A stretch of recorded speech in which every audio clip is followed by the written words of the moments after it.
পশ্চিম আফ্রিকার দেশ মালিতে একটি অবৈধভাবে পরিচালিত স্বর্ণ খনি ধসে অন্তত ৪৮ জন নিহত হয়েছে। দেশটির কর্তৃপক্ষ ও স্থানীয় সূত্র এ তথ্য জানিয়েছে।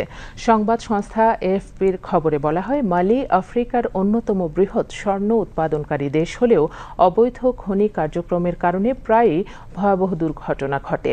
দেশটির সরকার এই অনিয়ন্ত্রিত খনি কার্যক্রম নিয়ন্ত্রণ করতে হিমশিম খাচ্ছে, বিশেষ করে যখন এটি বিশ্বের দরিদ্রতম দেশগুলোর মধ্যে একটি।